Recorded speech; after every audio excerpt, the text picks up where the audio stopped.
Dodo, Kompas TV, Semarang, Jawa Tengah.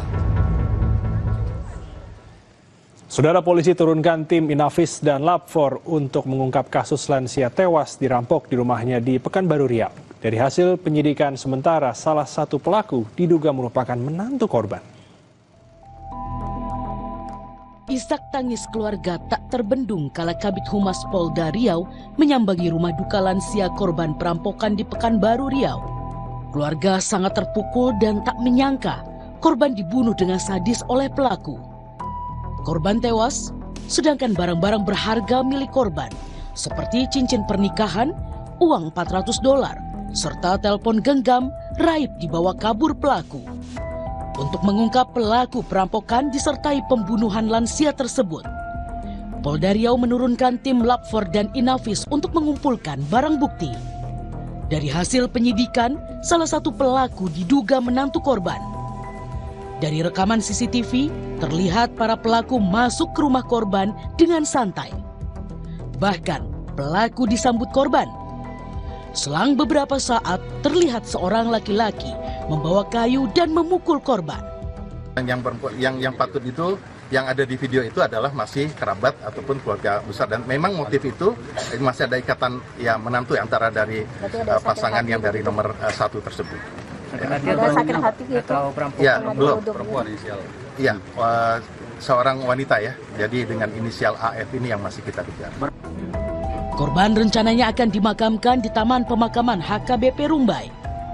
Keluarga berharap pelaku dapat segera ditangkap dan diberi hukuman setimpal. Citra Indriani, Kompas TV, Pekanbaru Riau. Informasi lain, saudara, jumlah korban kekerasan di Daycare Little Aresa, Yogyakarta kini bertambah menjadi 93 anak. Namun dari jumlah itu baru 10 perwakilan anak yang melapor ke polisi. Penyelidikan atas kasus dugaan kekerasan di Daycare Little Aresa terus dilakukan polisi. Polisi menyebut jumlah korban dugaan kekerasan bertambah menjadi 93 anak berdasarkan laporan pemerintah kota Yogyakarta. Namun dari jumlah itu, polisi baru menerima 10 laporan dari perwakilan anak. Jadi korban itu memang kalau di posko pelayanan wali kota, itu Pak Wali Kota kemarin update terakhir itu 93 orang. Namun untuk di posko kita itu ada sekitar 10 orang. Ya. Yang sudah melapor berarti baru 10 orang ya? Iya benar. Para orang tua atau sanak saudara dari korban untuk segera melaporkan anak-anaknya yang mengalami kerugian dari kejadian daycare tersebut. Hingga kini 13 orang telah ditetapkan jadi tersangka dan ditahan. Mereka adalah ketua yayasan, kepala sekolah, dan 11 pengasuh. Sementara karyawan lain termasuk Dewan Pengawas Yayasan masih didalami perannya. Polisi berharap orang tua maupun wali anak segera melaporkan dugaan kekerasan yang dialami. Michael Aryawan, Kompas TV, Yogyakarta.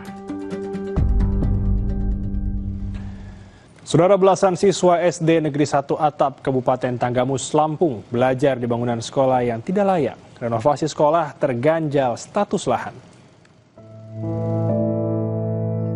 Bangunan yang jauh dari kata layak ini adalah Sekolah Dasar Negeri 1 Atap di Pedukuhan Batu Nyangka, Desa Tanjung Raja, Kabupaten Tanggamus, Lampung.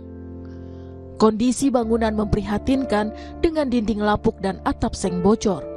Jika hujan turun, air dengan mudah membasahi ruang kelas sehingga proses belajar mengajar terganggu. Ancam keselamatan siswa. Meski demikian, siswa tak punya pilihan. Mereka tetap semangat datang ke sekolah. Para guru berharap pemerintah dapat memperbaiki sekolah dan fasilitas agar lebih layak. Dan rundingan. Waktu dulu saya masih lantai tanah, atap daun, geribek, sama abu. Sejak puluhan tahun berdiri, sekolah ini belum pernah direnovasi. Kepala Dinas Pendidikan Kabupaten Tanggamus, Victor Libradi menyebut, renovasi terkendala lahan yang belum berstatus hibah.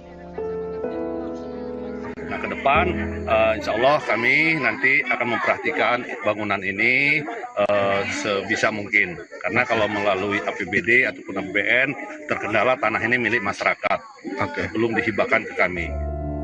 Bangunan sekolah tak layak mencerminkan kesenjangan fasilitas pendidikan di Indonesia. Ini menjadi tantangan serius bagi pemerintah untuk mewujudkan pendidikan yang merata. Roma Afria Idam, Kompas TV, Lampung.